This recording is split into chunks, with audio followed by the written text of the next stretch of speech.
this is Silver Pixie painting. And this is Val, Uncle Val, who has a record shop in Upper Darby, which is somewhat out of control. There's too many records in here and not enough people to buy any of them.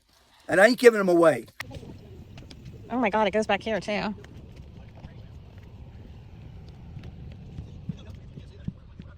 And you can't just walk in. Plus, you can't get in the door, which is the good news. You can barely squeeze in through the front door. Right. But you can go out the back door real easy. You have to come in with a list. And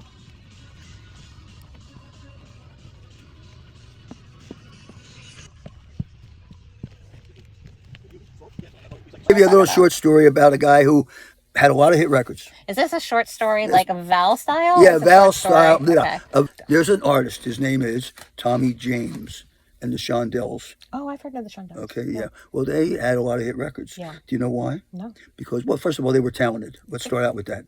But that doesn't mean anything in this world. But he happened to be on a label called Roulette out of New York. Okay. Roulette was owned by a guy named Mony Mony. Anyway, Moish was a very dominant guy in the business. He liked to get his own way. And he did get his own way because he was a gangster and he controlled everybody and he controlled the record business. Let's put it this way. If you were on his label, your records are going to get played. Okay? He was like an Orthodox Jewish gangster? Yeah, no, I wouldn't say Orthodox.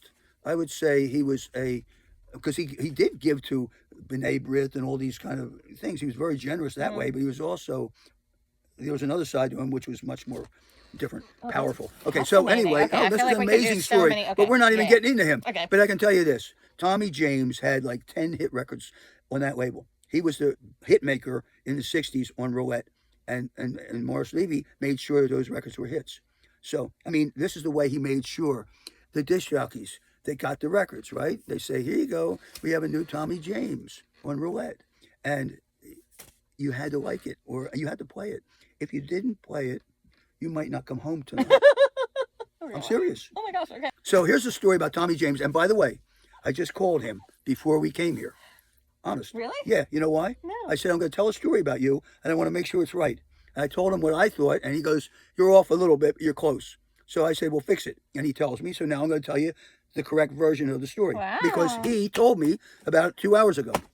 Okay, here it comes. I actually talked to Tommy. So they were creative. And, you know, Morris Levy said to them, you come up with the records, we'll do the rest. You know what, you guys come up with the songs, you guys do it. He had the publishing, he made all the money, but that's beside the point. But these kids were producing themselves, they were writing their songs, and they were having success. So they had this one song that they wrote, and they had it all figured out. They had the band, they had everything. It was going to be a girl's name, but they couldn't come up with a girl's name, right? And it was the night before they had to go in and do the voice, the lead voice, and they had to have the name. You must have that name by tomorrow. They had it all worked out. Everything's done except for the girl's name. He's in his apartment with his friend who wrote half the songs. They did things together. His name is Richie Cordell, right? Richie Cordell. So the two of them are sitting there. It's 2 o'clock in the morning. They're on 8th Avenue in his apartment, and they're trying to do Snoopy, Loopy, Goofy, trying to come up with a girl's name because it was Hang On Sloopy before that. And they were doing stuff. They're trying to come up with a girl on Sloopy, Sloopy, Hang On. That's another good story. Burt Burns. Oh, really? Oh yeah, another killer. Stay tuned. Another killer. So they're sitting there at 2 o'clock in the morning, looking over the skyline of New York, trying to come up with a girl's name. Okay? This is true. I love this. They look out there, and what do they see? Because I said, who saw it? And he goes, we both saw it at the exact same time, Richie and I. So it wasn't that I saw it. It wasn't that he saw it. We both saw it at the same time.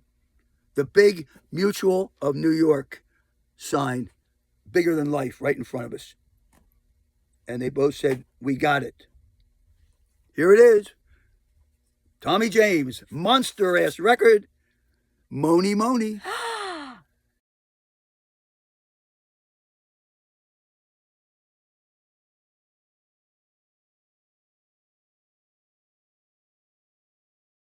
Like it? Oh, is that cool? Because you, wait, Here they come now, and a Mony Mony. We don't do it as good as him. By the way, if you ever get to see him, he's fabulous. He's fabulous. He's still got it. But pardon me, what was on the... Mony Mony by Tommy James and Shondells. Mutual of New York. Mutual, forget, of New York. Mutual of New York. It just says M. It just has the initials up there in the sky in red. M-O-N-Y. Mony Mony. It's like the slow people. Yeah, right. One day. Oh, what a great day. What a fabulous day. Let's not do this for a while. No, we're daring it when my cameraman comes with Oh, me yeah. before That's I right. leave I for want him Central back. America. I got more Yeah. stories. I got the best one here, but we won't do it today. Say goodbye. Best one. Bye. Bye. Say Bye. goodbye to that camera. Bye. Bye. Thank you.